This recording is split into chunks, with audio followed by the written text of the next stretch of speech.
Assalamualaikum ikrarlık ezgi görürmenler. Men Adil Er-Uygur, Uygur Tadqiqat İnstitutundan hemmanlarga samimiy kızıl salam yollayman. Her hafta institutumuzun müdiri doçent doktor Erkin Ekrem Malum ötküzüp atkan Halkara Vaziyetler Gün Tartib namlı programımızınki yeni bölümünü huzurunuzga takdim kılınız. Assalamualaikum Erkin Malum, hoş geldiniz. Hoş bulduk, rahmet. Ürümçide bu yakınki günlerden buyan Xitay hükümeti öz vaqtida bu Uyg'urlarni nazorat qilish, kontrol qilish, hatto Uyg'ur jamiyatida vahima barpo qilish uchun bu vujudga chiqargan yoki solgan kontrol nuqtalari, kontrol egizlari va mushunga o'xshash qurilmalarni bir-birlab elib tashlangan haqida xabarlar tarqaldi. Albatta bu bizni Ürümchidagi Uyg'urlarniki bir erkin nafas olish uchun qilinayotgandek bir ishdek bilinsimi yoki biz Ürümchidagi Uyg'urlar hiç olmazsa erkin nefes adı da suyunigen yapmasak mı? Lakin tenterbiyetin sanatçı, bilimden teknolojiye geçe, sıksı cemiyetin her kaysi sahaları bu siyaset için, devletin menfaat için, hakimiyet için hizmet kıldıratkan Xitay o'xshash bir hakimiyette bunday bir ishning vujudga chiqishi yoki bo'lishi bizni bir tarafdan endişeге soldi. Bugünkü programımızda Ürümçide Xitay hükümetinin nima uchun shunday kontrol egizini barpo qilgan edi? Hozir nima sababdan bu kontrol egizlarini yoki kontrol o'rinlarini yo'q qilyapti? Bu orqali Xitoy hükümeti nima maqsadlarga erishdi? Lekin bundan keyin nima maqsadlarni ko'zlaydi degan savollarga javob berishimiz. Erkin Malum bilan shu savollarga yo'ritib berish uchun Xitoy hükümeti nima uchun Ürümchida taraf-tarafga, rayon-rayonga kontrol egizini qurg'aydi?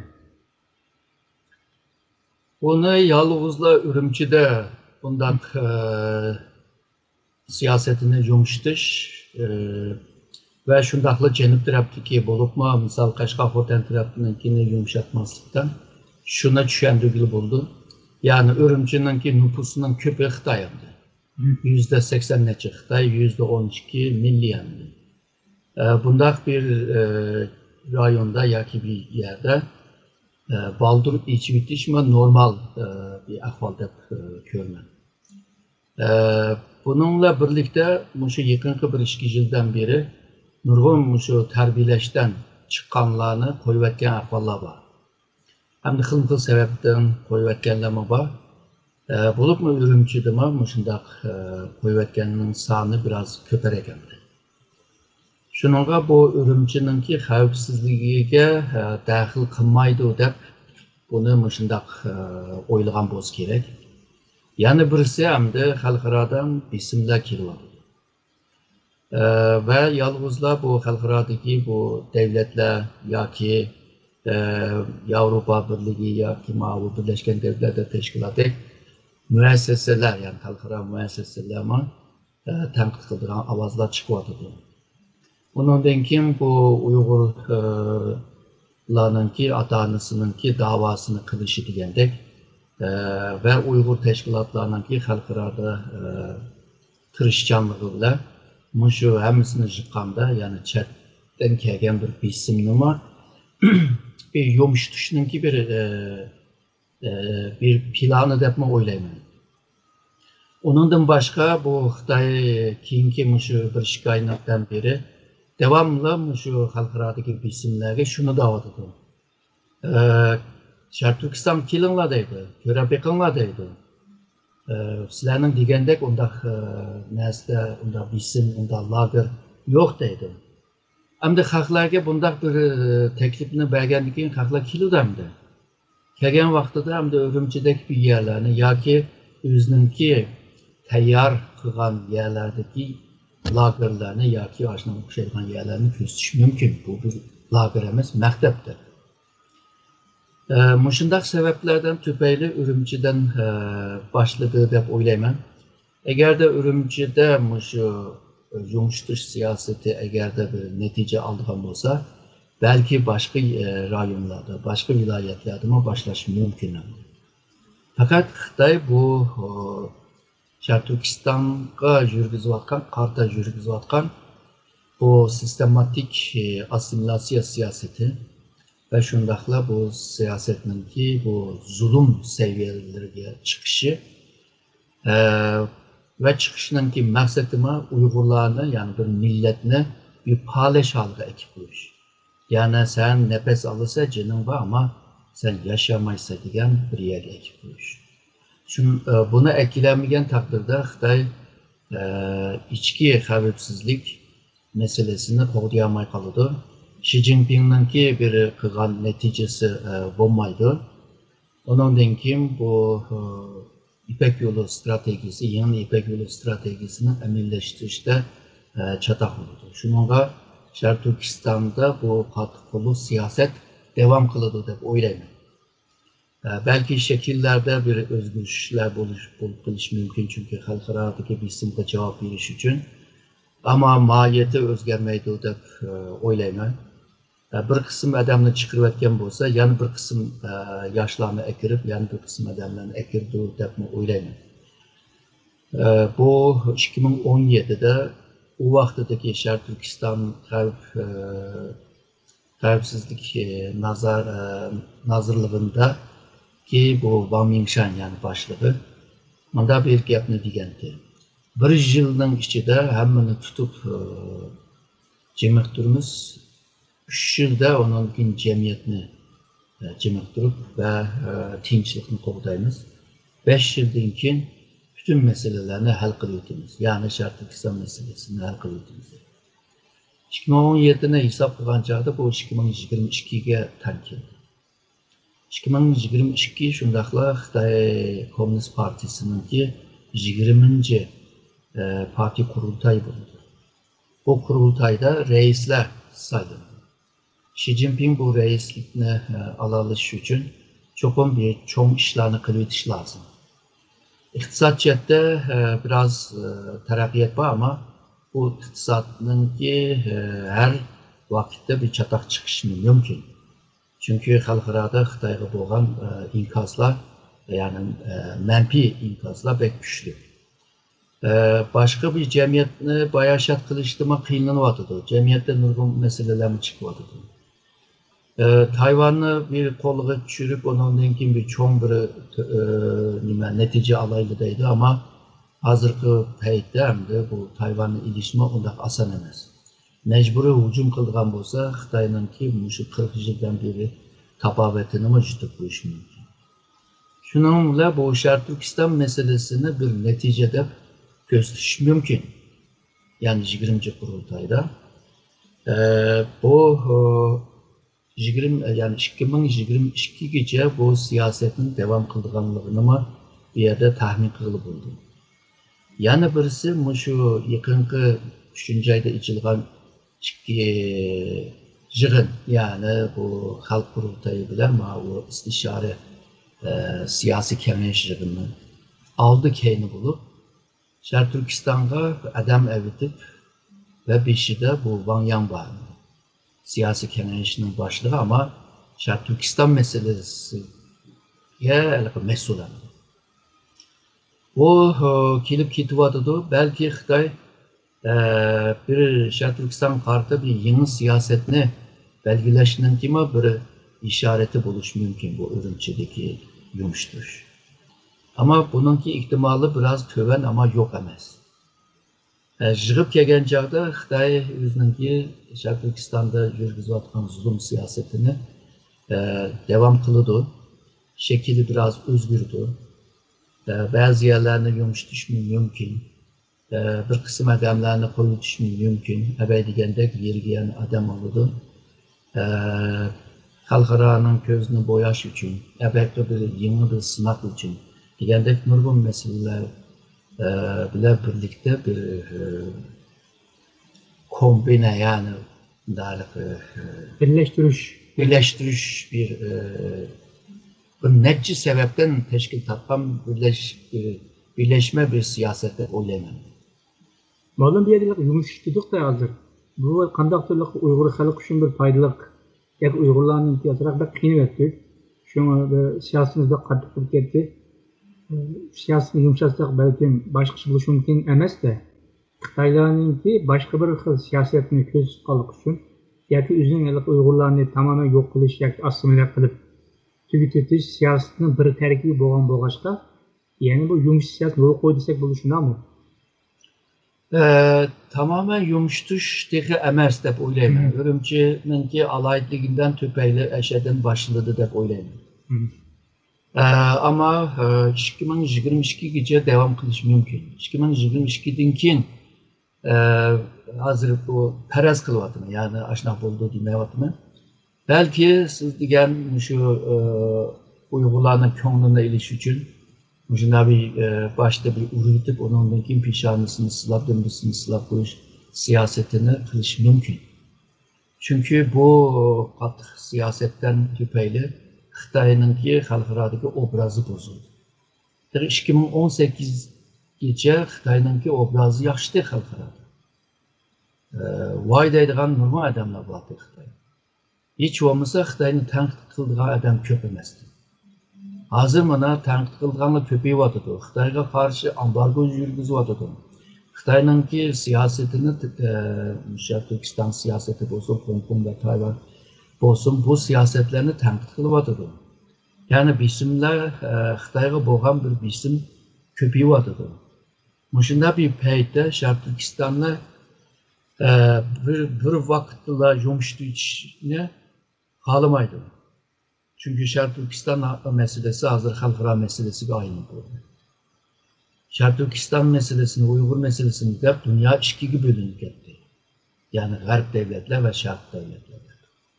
Ve ikki tarafma o'zining sherik devletlerini, o'zining ittifoqdosh devletlerini yig'man deb ciddi bir kurashga başladı. Yaqinda misolga Xitoy Tashqi ishlar ministri Wang Yi'ninki O'rta Sharq ziyareti Türkiye'ye geldi. Bu ziyaretlerde şu o'ziga taraftar yig'ish degan gap. Agar de Amerika ve G'arbga taqobil turman deydigan bo'lsa, Sharq Turkiston meselesini yumshatmaydi. Yumshatib qolsa, Sharq Turkiston meselesi Xitoyninki beshiga kelgan eng chong masalalardan biriga aylandi. Shuningga hozircha bir chetdan sinoq qilib, bir chetdan yana qo'yib etmay devam kılıvadıdı. Bir mezgilgacha mashunaq devam kılıdı ve keyingi vaqtda belki siz degan shu tayoqni urib bo'lib, ondan keyin ko'nglini oldigan ishlarni qilish mumkin deb o'ylayman. Bu yerga dal yumshatishda bo'lsa, ma'yat jihatdan Xitoyninki Uyg'urlarga, ya'ni Sharq Rusdan qaratgan siyosati o'zgarmaydi. Faqat shakl jihatdan davomli o'zgarib turdi deb tushunsak bo'ldi-ku buni. Shunday. Ma'lum batnisi buna mühim noktanın birini ta'kidlediğimiz bu Xi Jinping netice buluş gerektir. Hem de biz Xitay devletini diktatör, hakim mutlak devlet deb bilamiz. Ondan Xi Jinping özünü bir kanun çıkış arkalık mengü devlet reisi kılıp saylab aldı. Bu noktanın qarag'inizda meseleye Xi Jinping'in bir netice artışına ibaret nasıl ihtiyacı var mı yok mu? Tabii bu Komünist Parti'ninki bir alayidligi demokratiyelik diktatörlük. Şununla partinin içinde reisini saylaş ve reisini tikleş, yani partinin içinde yani bir mekanizma var. Xi Jinping'in başı mekanizma saylap çıkan. Şununla bu partinin içinde eğer de devletine yaxşı başvuramasa, halkının ki inkaslarına cevap veremese, halkının ki isyanları çıkıyorsa, bu kişide kim olsun onu aldırıyordu. Çünkü bunun sebebinden tüpeyli partiye onun ki yaman nam ilişkiye başlaydı ve devletine başvuramaydıgan bir halığı kilerledi. Şununla Komünist Parti'nin ki devamlı Xitay'ına başvurduğun bir halığı kiliş için bir yalnızlı bir partiyle başvuruş için partiye nayda ilgar işlerini kılışka tuğur. Partiye ilgar işlerini halkına bayaşat kılışını, taşkı düşmanlarına takabul turuşunu müşeccette eğer de aciz kılıp kalsa o vaxtda da bu reisini almıştırdı. Şununla bu Xi Jinping bir aciz bir lider. Yani bu nimeler bilan selishtirgan chaqda, masalan, Deng Xiaoping bilan selishtirganda, Mao bilan selishtirganda, uningki o'tmishida mana bir inqilob kelgan, urush jangdan chiqqan bir hali yo'q uningki. Shuningga bu nima deymiz, ikkinchi avlod shahzodalar, qizil shahzodalar. Ama Qızıl Şahzadələrinin sani yaman köp. Həmmisi şu reis buluşunu xalaydı. Bəzilərine hazır şu yolsuzluq və çiriklikdə durup buna türmük taşlayırğan, türmük taşlap qiynayırğanı qiynayıyor ama yanı bir kısım adamlar var yanı meydan okuyalayırğan Xi Jinping. Şununla Xi Jinping hem içki siyasette əbəqə digən meselelerini hal qilishi to'g'ri keldi. Tashqi siyaset ve iqtisodiy turmush meselesini hal qilishga to'g'ri keldi. Bu jihatda hozir Amerika bilan g'arbliklar bilan ichishyotidi. Demak ki hal qilamidi deganda. İqtisodga hozir biroz yaxshi qarab minyotidi deydi, ama burungi taraqqiyotning tezligi qolgan joyda unchalik bir natijani og'iniyor. Nurgun şirketler yıkılıp gitti, fabrikalar yıkılıp gitti, işsizlikler köpüyordu. Buna şu baş minister Li Keqiang'ınki nutuklarda düşünüvaqlı oldu. Xitayning iqtisodi unchalik Xi Jinpingning davatgan yaxshi emas, unchalik yaxshi emas. Namratlıqni yo'qotdik deydi. Xitoyda tekin nurgun namratlıqlar. Xitoydaydi biz içki iqtisodinin çağını manguzumuz deydi. Ama o işçide bir kısım mağalaydı ama nüfusunun köpü kembag'al bo'lgandan keyin ular bozorga pul solmaydi. Bozordan bir narsa olmaydi. Bo'lsa pulni tiqib shu bir tasodif bir chatoq chiqib qolsa shu vaqtda tashlayman deydi. Yoki Xitoyning tushanchasida bu ölgende yakırgan vaxtida onunki pulunu töleş için pulunu saklaydı aşının için. Degandek nurgun meseleler var. Bu Xi Jinping'ninki devrinde Xitay dünya bilan buzuşup ketdi. İqtisodma aşu haliga tushib qoldi. Ondan başka Tayvan meselesi, Hong Kong meselesi hammasi bu Xi Jinping'ninki devrindeki Xi Jinping'nin devrinde Xi Jinping'ni qiynab qo'ydi. Bu kıyınıqanların arasında Şərq Türkistan meselesi var. Şununla bu ötkende asas kanunundaki yani parti kanununda iki qıtımlıq reis bolalaydı deganini aldırıb etken bolsa ama Xi Jinping məngü başlıq boludu degan gap emas o. Bolalaydı degan gap. Şununla bu her qıtımda 5 yılda bir saylam meselesi var. Şununla partinin içinde əbəqi degan meselelerini Xi Jinping hal qılamıdı, kabiliyeti yok, tüzürek okuyan adam emas. Xitayca okugan çağda yeniği Pinyin yazmasa okuyamaydigan mecnablarda. Ve nurgun Xitayca xatni hata okup qılgan ahvallar var. Yani seviyesi yuqur digilimi olmaydı. Bunda bir adamni almashtırishning kimi ihtimali var. Başkası kilişinin kimi ihtimali var. Şununla Xi Jinping hazırdan birinci qitim başkuruş qılgan jarayonda bütün hukukni qo'lga ilib oldi. Yani burun bu hukuklarını takip etti. Partinin hukuku başka, devletin hukuku başka, harbinin hukuku başka.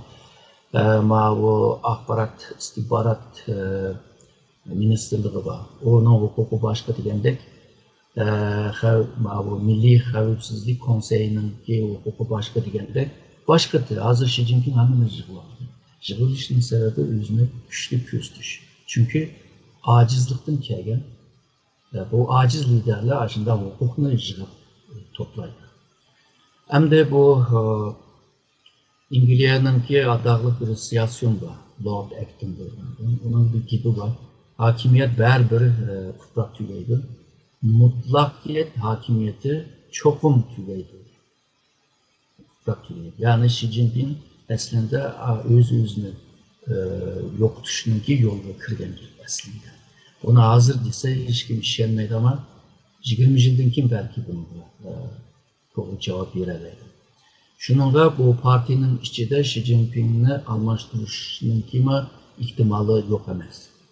Şununla Xi Jinping 2022'de tutup çıkış için çok bir neticelik bir işlerini köz tutuşuqa mecbur. Aldım bayatın siz bu alakta Ürümçideki kontrol yığızlarını elip taşlaştığınız sebebini düşünüyor vaxtıda. Bu cezalarla bir kısmında tercihlik çıktı diyen degan bo'ldingiz. Undaqda bir qism odamlar Jazoirda tarbiyalanib chiqdi. Bular tarbiyalanib chiqqandan keyin qandaqlik bir ideya bilan yoki maktablash mumkin. Yoki Xitoylar yoki Xitoy hukumati nima uchun shu Uyg'urlarni yoki bizni jazo lageridan iborat shunday bir lagerlarda tarbiyalashni maqsad qildi. Yoki bir kimlikni barpo qilmoqchi Uyg'urlar uchun. O'zining kimligini yo'qotib, Xitoylar o'zi degan kimlik ramkasi bo'yicha Uyg'urlarni shu qilibga solmoqchimi? Şu aslında kılmakçı. Bu terbiyeleş yerinde nime dersler badise Xitay'ın hükümetinin digine hem de önce hükümetinin digine bir yerde kanun ügündüdeydi. Bir yerde Xitaycı ügündüdeydi. Ve bir yerde hüner ügündüdeydi. Ve şundakla partinin suyuduydu, devletinin suyuduydu, Cunhua milletinin suyuduydu. Cunhua milleti Xitay degan gap. Şununla Uygurlarning kimligini yo'qotish uchun ularga ayrıca Uygurlarning kültür tarihi derslerini öğrenmiş. Bu yerde şu Uygur milletini pes gördüğün Uygurların annelerinin ki qandaq pes ayarlar bo'lganligini, ondan keyin nurg'un şu ayarlarga tecavüz qilib turib, ularning g'ururini qandaq sundirib, qandaq yo'qotish degandek. Yani bazı neslerine insanın tili bağmaydı. Yani o kadar dehşet müşünde zulüm var ki. Bunların hepsi şu Uygur kimliğine yoktu diş. Ve Uygur kimliği bulmadan için şu kimlik, insan degen kimlik isteydiğim bir varlık. Şununla bu özünün kimliği bulmadan için şu Xitay'ın kimliğini ilişki zorlaydı ve aşında kılıdı. Xitay'ın kimliğine ağam bolsa, əbəqi tərbiyələşdə, qanunuma ügəngen bolsa, Xitay'nıma süymən degen bolsa, Xitaycınıma poni sözləydiğən bolsa, bu tərbiyələşdə işi tügəbdir də koyududur. Bu bir xil, yani bir xili misalıga yeşi çoğup kaldı. Bir əmdə cidəlini çıxıramaydı da koyup etkenlerine buluş mümkün. Bazılarının ki çeteldeki urup tutanları den tüpeyle belki koyuvetkenler buluş mümkün. Ki nurgun ballarının ki atanısını koyup tuttuğunda. Şuna okşaş koyuvetkenlerinin işçidinme hıl sebepten koyuvetken ahvallar var. Malum siz bu Xitay'ın kimlik dediniz de kıyadaki mesele yani Xitay'ın kimliğinin bekarak Xitay hükümeti Uygurlarınki özünki əslini yaratlaştırdıgan ayrı bir kimlik bərpa qılıb, şu kimlik arqılıq Uygurlarını şu qılıbla hərəkət qıldırmaqçı deb düşünsək bulduq bunu. Şunda şunda. Bu şu yeni gap, sizin gibiniz ben şunu düşündüm. Bizimki hazırki kimliğimizni şekillendiren tarih, edebiyat, sanat ve başka nurgun bu ictimai amillarını şeklini mahiyetini özgərtiş arqılıq Uygurlarını yeniden yasap çıkış. Yani Uygurlarga yeniden bir kimlik barpo qilish. Uygurlarni, yani biz Uygurlar özümüz yaratgan kültür yoki medeniyet bilan emas, Xitoylar biz uchun yaratib bergan shu kimlik ramkasida özümüzni tunushlab tushunsak bo'ldi buni. Aslında tushunsak bo'ldi. Çünkü Xitoyninki şu ulus devlet, yani Cunhua milleti degan gap aslında Cunhua ulusu, yani Cunhua nation degan gap. O Cunhua'nı qitib olgandan keyin o Xitoy asas bo'ldi. Ki Xitay'nınki milletlerine düşendirgen çağdıma Xitay esaslı bo'lgan 55 milletler bunda düşendirgendi. Ama Xitay deydi ki sizlerin sanınla az, bizimki sanımız köp. Bu Songjungshan'ın degan gibi. Şununla sizlerini iyirtütüp bir kazanda iyirtütüp bir millet kılınız deb Songjungshan öz vaqtida bunu degan. Jankeşlik tekimi adından tashqari bu Tibetler, Uygurlar, bu milletler hepsi Xitay'dan peyda bo'lgan milletler. Deb aşınlar gördüm. Yani hazır Komünist Xitay'nınki şu ulus devlet düşüncesi aslında bütün milletlerini hepsini okşaş terkibiga ekiriş. Yani cemiyetini bir homojen halıga ekiliş. Irkıllaştırışı. Bu ekiladigan takdirde ondan keyin bu ulus devlet buludu deb düşündü. Bu ananesinde bana eslendi. Şununla bu Uygurlarını Xitay düşünce şeklinde bir kimlikni beriş. Yani Uygurni Xitay Uygur qilib yaratish. Yani Xitay Uygur'u. Bunda bo'lganda bizga qarshi chiqmaydi. Çünkü bir siyasi bir gibi var o bizden bo'lmaganlarning yuragi farklı bo'ladi dedi.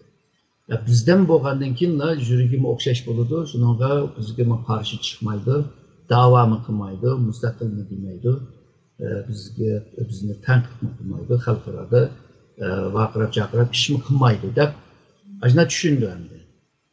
Tushuncha to'g'rimi xatomi o bir mo'yim emas. Ama ajna tushungancha ajna ish qilyapti. Misalga xalqaroga shu jazo lagerini tunishtirgan chog'dami g'aylati qilib tunishtiryapti deb man degandek 3 narsani o'qiydi deydi. O 3 narsani hammasini boshqa maktabda o'qiyaman-da. Nurg'un universitetida shu qonun fakültesi yo'qmi? Nurg'un universitetida Xitoycha o'qitadigan nima bölüm yo'qmi? Shu nimada yaslidan itibaren üniversitece Xitoycha o'qityapti-ku. Nima uchun lagerda o'qitadi uni? Nima uchun hunarni shu o'rta texnikum degandek ashundaq maktablarda o'rgatmaydi? Nimishki lagerga akirib o'qitadi? U yerdagi maqsad mingni yuyish. Mingni yuyish bu g'arb tilida yomon ig'ir bir masala bu. Bu nazilarning qildigan ishi bu. Yani senin kallanını yuyup mening kallamga o'xshatish. Yoki kallandagi bor narsani yuyitib seni bir mankur alıp ekiliş, seni bir dört alıp ekiliş. Yani muşu işini kılıvadı aslında. Şununla bu kılmışlıkları bir cinayettir. Ve Uygurlarını Uygur yüzüne kimliğini yartışamaz. Xitay Uygur üçün kimlik yartış bile Uygurlarını tarihte hem de ücretiş kılmış. Eğer de Uygurlarının ki hazırki Uygurlar özünün atı boğusidek çoğun işlerini kılıp 10 ve 15. esirde yani orta çağda dünya medeniyetine tövbe koşkan atı boğusunu eğer de unutup kalmışsa özünün kimliğine sahip çıkış lazım. Xitay yaratkan bir Uygur emas, Uygurlar özüne yaratkan bir Uygur buluş lazım. Evet siz degen tarih, şu örf-adet, edebiyat, felsefe, yani özüge has olan kimliknin alaydıgını oğdap kılış. Misalga bir yerde birinci amil tıldır. Hazır tılını eğer de yoktu etken olsa senin tılın yalnızla cemiyette sözleşilen tıl olurdu. Mahallede sözleşilen, ailede sözleşilen tıl olurdu. Bu vaxtıda senin tılın yukarı seviyede kilemeydi, terapi kılamaydı ve akademik tıl bulamaydı. Akademik tıl bulamağından kim bu tıl devam kılamaydı. Ahırı biri hemisi Xitayca yapıp getken vaxtıda şu işi çoğunlar bir Uygurca yapılardı, ağırlar yapılamaydıgan ve unutup gididigan bir ahval çıkıyordu. Bugün Afrika'da nurgun cemiyetlerini görüyoruz. Ayşe öz vaxtıda müstemlike astıda ular özünün tılını unutup Fransızca, İngilizce yapılan dünyaya içilgan, dünya düşengen bunda ilgar eden aylandı da düşündü. Ama özünün tılı yok havadı. Misalga harplerine, Cihangir devletlerine demişsek mi? Misalga Japonya'nı değil. Japonya'nın şimal rayonunda Hokkaido degen rayonunun ve onun şimalı taraf yani Kuril aralları bulunan çaylaşkan yerlerde tarihte Aino degen bir millet yaşadı. Ular çırayları Japonga okşmaydı. Hanşalı, közleri başka Xitay'ınki közleri okşmaydı. Çarşılarımı okşmaydı. Tenlerimi okşmaydı. Ajna xalqlar. Ularni hem de asta Japonlaştırdı. Ve bugün o Aino'lar, men Aino degen adamlar özünün cemiyetini kurup, özünün kimliğini oğdap kılış için tırışıvadıdı. Ve siyasetçilerge bir isim işittiyordu. Şu aynolarni qo'g'dab qilish uchun bir qonun chiqarildi. Ve ayno qanchalik odam bor deb yig'ib baksa, mingga bormaydigan bir odam bor. Bularning ichida %99'u ayno til bilmaydi ekan. Şu biladigan bir qancha odam qolibdi, ayol va erlar, qiyri. Ular o'ylab kelsa, yaşanganlar. o til tugdi degan. O yaşanıp qolgan odamlar bu tilni o'rgatadigan bir nima imkon mı yok? Ama tirishib buni qutqizalamdi, qutqizamamdi bilmayman. Shuningga bu dunyoda o'zining tilini qo'g'dab qolamasa, o tilda akademik seviyede maqola kitap yazamasa ve o tilda akademik seviyede ifoda qilamasa, o tilanda asla ma'li til yok oladi. Shuning Xitoy buni yaxshi biladi. Bilgachga Uyg'ur tilidan boshladi. Yani dini kimlik bilan milliy kimlik bizda birlashib ketgan. Shuningga buni başta ayrı bitiş, söküp bitiş, ondan keyin ayrı yo'qotishga tirishadi. Bu kimlikninki til ve etnik kimlikni yo'qotgandan keyin bu millat endi yo'qolishga sabab nima? Mahkum bo'ladi. Yo'qolish. Baqiraqmadi. Buni ta ki şu 18. asrning oxirida 19. asrning 5'ida yaşayan bir Xitoy, Gongzijing deydigan bir Xitoy. O Xitoy şu Sharq Turkistonda bir ülken kuraylı deb birinci qitim teklif qilgan shu. Çünkü Sharq Turkiston Manchur imperiyasi uchun bir vassal rayonlar. Yani Manchur imperiyaga beqingan rayonlar. Manchur imperiyami bu yana chetning yerida bizga beqindi deb ko'rdi. Ama shu Gongzijing deydi, bu yana besib olgandan keyin derhal bir yana ülkeye aylanıp yani bir yana idari başkuruşunu bizimki Xitoyning ichidagi ülke tüzümü bile sistem bile başkurayla giderdi. Şu deydi, bir milletni yo'qotish uchun onun tarixini, tilini, örf adetlerini ve hatta kabristanlama yo'qotish lazım. Bunu yo'qotgandan keyin o millet yok oldu. Yani demekçi bunun Xitoy bu cihetten tecrübesi var.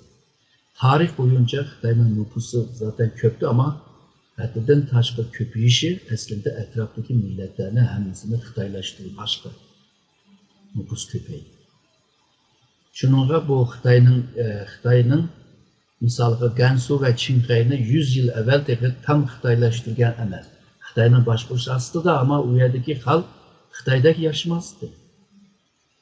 Misalga Lanjudagilar gap qilgan chaqda yerlik til bilan gap qildi, Xitoycha gap qildi tabii. Ama nurg'un so'z Xitoyning eng cho'ng lug'atini topildi. Bunun keyin örf odatları, tushuncha, tafakkur, tushuncha o bularga o'xshamaydi. Hozir ham o'xshash o'tdi. Shuningga Xitoy biladi. Shu assimilya qilishni bilgachga tecrübesi bo'lg'achqa hozir ham navbat shu Sharq Turkistonga qartilgan bo'ldi. Hilma chet elda bu meseleninki xalqaro bilishi, xalqaroninki bu Uyg'urlarga sahip chiqishi bilan Xitoy bu meseleni xohlagancha qilolmaydigan bir holga keldi ama bunu qilmasak ertugün bu Sharq Turkiston meselesi bishimizga cho'ng dard ochadi deb biladi. Ve Xitoyning o'tgangi programlarda tushundirdi. Sharq Turkiston meselesi Xitoyningki kelgusini belgilaydigan meseledir. Sharq Turkistonliklar erkin bo'lamasa, Xitoyma erkin bo'lamaydigan bir meseledir. Shuningga Xitoy deydi, tamamen yo'qdi tiplab qarab o'tirayli degan bir tushunchada ve peylimi yomon. Ve buna shu xalqaroning tanqidiga qaramay o'zining gapini to'g'ri deb yana qilib oldi aslida. Bunday qilsak bo'ladimi Mo'lim? Xitoyninki qudratli davlat bo'lishi yoki Xitoyninki istiqboli Sharq Turkistonning taqdiriga bog'liq qilsak bo'ladimi? Sharq Turkistonninki ahvoli nega qarab mansun Xitoyninki kelgusini ta'sir yetkazdi. Xitoyning taqdiri ta'sir yetkazadi. Agar yomon qarab mansa, yomonga qarab, yaxshi qarab mansa, Xitoy uchun foydasi. Shunga Sharq Turkistonliklar erkin bo'lsa, Xitoymi erkin bo'la oladi. Erkuman ben Gongcun gibi falan mandak niyaz kalan geldi benimki. Ya ben hata kaldım mı ya bununki menbesini. Muşu bu gep belki konzuğu tevra edip başladıydı öyle ki. Eğer sen bir milletini yok demen desen ya ki onu kontrol altına alımen desen uyan işgal kılıyorsun burun. Aşı milletindeki hukumlarını özgertiver deydiğen bir gep.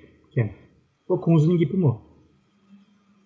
Konumuzun özünün gibi emas, Konfuçyüz'ününki, yani Konfuçyüz düşünce, felsefesininki gibi. Konzuçılık'ınki ya bir kısmı. Konzuçılıkınki, yani Konzu'nun ideyası oturup çıktı, onu 2000 yıl boyunca onu terakki kıldırdı. Konzu ideyası da. O ideyanınki düşüncesi. O Konzucu'nunki, ebekamen degen gibi, Konzucu'nun özünün gibi. Ama o şu Konzu'nunki ideyası bile terbiyelengendan keyin şu eşyadan düşünüp aldı da. Bolup mu misalga Konzu'nun ideyasının Xitayning tarixchilik ustidagi yomon cho'ng ta'siri bor. Bu o'tgandimi deyishdik, buningki bir alaydligi, ya'ni o'tmishdagi tarixni yaxshi odam, yomon odam. Yaxshi hukmdor, eski hukmdor. Yaxshi ayol, yomon ayol. Deb shuni farq etish uchun, ya'ni buningdan keyingi odamlarni tarbiyalash uchun tarixchilikning tushunchasi aşı bo'ldi. Shuningga bu tarixdagi tushunchada sen burun yaxshi qilmasan yomon bo'ldi degan, ya'ni sabab va natija degan munosabatni yaxshi qurgan. Shuningga ma sabab bilan ma natija keldi. Unda bo'lsa ma natijaning sababini qanday yo'qtimizda tabiiy bir ahvolda bir millatni yo'qotish uchun onunki o'tmishini yo'qotish, uning qabristonini yo'qotish, tarixdan kelgan tilini yo'qotish, an'analarini yo'qotish degan tushunchaga kelalaydilar. Yani bu sözlük Uygur mesela bizim cemiyete alan tatbik kılsak sözlük Uygurca lekin hukum anın medeniyet manisi Xitaycha degandek bir narsa o'tirib chiqdi shundaqmi? Shundaq, ya'ni til Uyg'urcha bo'lsa-mu, o hukum Xitoycha bo'lsa, seni tefekkür qilishdi-mi, seni shu Xitoycha tefekkür qilishga zo'rlaydi. Misalga Dianshi deydi. Dianshi degan nima deb Uyg'urlar Uyg'ur til bo'lmag'achqa, uning yildizi deganda bir yildiz bo'lmaydi tilninki. Yo'q, bo'lmaydi. Ha, shuningga bu Dianshi degan nima degan bu Xitoycha deydi. Shuningla diyan degan elektrikka, ma'ushi degan ko'rinishga, elektrik ko'rinishga deb bu Xitoy tildagi izoh bilan tushundu uni. Hamda Dianshi haqida bir tefekkür qilishga to'g'ri kelib qolsa, shu Xitoycha bergan ma'no bilan buni deydi. Misalga 5 xil metal do'koni. O yerdeki 5 xil Xitoychadimi, ko'p xil degan gap aslında. 5 xil metal degan gap emas. Yalnızca 5 xil emas. Ama biz 5 xil deb tarjima qilamiz. Bunun 5 xil metal meselesinde bir tefekkür yoki bir ifade yoki bir so'zlashda sen 5 xil metalla bor deb bunday tushundirsan. Aslında ko'p xil metal. Misalga qimmat qarashlari. Misalga o mu jarjig'van degandan keldi deb o'ylayman. Shundan kelgan muallim. Shuningga bu qimmat qarashlari degan vaqtida bu bir so'z, bu bir hukm emas. Bir hisoblanadi. Aslında hukmlar yalnızla bir söz buluş lazım. Ama bir cümle değil mi? Kısa cümle. Kısa cümle. Bu cümle bile böyle hukmla anlatışta çeçilip gidiyordu. Çeçilangı buludu. Şununla bu hukmni Xitoychadan kelgan bir hukm bo'lg'achqa uni tushundirgan chog'da shu Xitoylar bergan hukm bilan tushuntira olasiz. Bo'lmasa tushuntirolmaysiz. Misalga Türkiye'de mi shunda? Misalga deyli, misalga innovasyon deymiz va innovation. Yani yenilik yaratish. Başta icadi, onundaki yenilik yaratish. İcadı bilan yenilik yaratish. Ama bu chet til bo'lg'achqa Türkiye'de yalnızla yenilik yaratish deydi. O yenilik yaratışınınki yeriga jiq kelimeler var. Jiq sözler var. Ama bir yerde nime için inovasyon deymiz, innovation deymiz. Çünkü bir yerdeki inçki yeri aşı İngilizce tıldı bağlı. Aşı medeniyetin Yani içinde var. bir narsani ijodı qilgan vaqtida o yangi bo'ladi, onunki ta'siri bilan yangilik yaratildi. Manası bu. Ama Türkiye'de aşı yüzeyki manasını biladi. Misaliga o Michel Foucault deydi o o'tgan programda mı dedi. Hukmninki, sözninki küçüğüydü. Hakimiyeti deydi. Bu hakimiyeti, Hükümranlık. ha, Hukumun hükümranlığı. hükümranlığı, doğru. Ben bu hukmda ben yarattım. Hı hı. Sen bu hukmda ügünüş için ben yaratkan şekilde ügünüsen. Ben sana hakim bulalayım. Sen bana yıkıngan bulursun. Şunun okşaş bu Xitaylarmı, şunday isimlerini Uygurlarınki tılığa kırgızış veya bazı Uygurlar özü istep kırgızıp ajna kılganınki bu tıl onunki buzuldu. Hazır bu teki biraz yaxşı yandı. Misalga Medeniye İnkılabı'da mandak sözleme batı. Jongung Jongyang'ın Jingzhi ve Yuan ne deydi? Bir yerde nın diyen koşumculardan başka hiçbirisi Uygurca. İyilik dış koşumcusundan başka hiç karşı Uygurca emez. Ha. Ondan kin Bianzheng Weiwu Zhuyi'nin de düşüdü. Bu Bianzheng Weiwu Zhuyi diyen bu Uygurlar nereden bilsin bunu? Çünkü yıldızı Uygurca emez, Türk dili emez. Ondan da bu Bianzheng Weiwu Zhuyi diyen Nimo diyen de Xitaycı bir şekilde bunu düşünüşle tırışıyor. Ondan da şu Xitaylaşma başlaydı. Zihniyet cidden, iç dünyasıyla birlikte bu başlaydı. Hem de Xitaylaşıp gelsek nim oldu, meyli o diyenler mi var? Boptandı o aslında olduran olsa meylendi. Ama seninki adı baban, seninki ecdadın ondak emezdi. Ondak da dini cihetteki nimelerini, tabirlerini bir yerde değişin hacet yok. Yani millet buluş süptümüyle seninki ecdadın seni bir millet kılıp bir yer koydu. Zemin toprakını masana te yakıp vergen eğer de kulağını hemen taşlap yok kılmayandıysan o seninki düşüncenin. Ama bunun çıdımıgan, vicdan çıdımıgan var tabii ki. Onu kordaşka tutuşu. Şununla bu tıl meselesinde hem de tılcılar tekim yaxşı bildi o. Ben de tılcı bilecek nesini bilmiyorum ama bu kimlikni şekillendirişte tıl birinci orundadır. Ertügün bu teknolojinin ki bek tarafı gidip tıllarının ki bir ehmitime azılış mümkün. Çünkü kaç tılda yapırsan hem tılını birbirine tercüme kılalaydığı halı ki vardır. Belki tercümanlık bu bu hizmet belki kılamay kaldı. Buranın maşını az vaxtıda şoför de bir kesip attı. Tılla bunda oğancaqda tercümanı bir kesipten çıkıyorlar. Belki aciz tılla şu teknoloji terakkiyatıyla tükep geçiş mümkün. Birleşken Devletler Teşkilatı'nda nurgun tılla yokap gidiyordu, yokap gidiyordu ve yokap geçişinin xatarlik astıda deb neçe kategoriye ayırıp sözler vardı da o yokap geçişinin tılının içinde Uygurca var. Şununla Uygurlar bununla bulup mu tılşunasla bununla tırış lazım ve bu olsa Uygur tılını tekime zamanevi terakkiyatlarga qarab bunu güçlendiriş lazım ama bazı sözlerini iliş ceryanında belki kıyınçılıklar oldu, talaş tartışlar oldu. Bu hem de tılcılar özünün bildiği neyse ama biz için tılının orada tilişi. Çünkü çetelde mesela hemimiz Uygur. Ama hemimiz Uygur tıl bile birbirimizni düşüngen vaxtıda onunki yaratkan tesir başka, bir İngilizce, bir Xitayca, bir Arapça bile sözleşip birbirimizni düşüngen vaxtıda Uygurca bile düşünbilgende okşumaydı. Çünkü o milli birliğini koruyalaydı, ağını yalnızda bir vasıta manada bulur. İkrarlık iz kurumella Vaqt münasibati bilan programmamizni ishga daxllashtiramiz.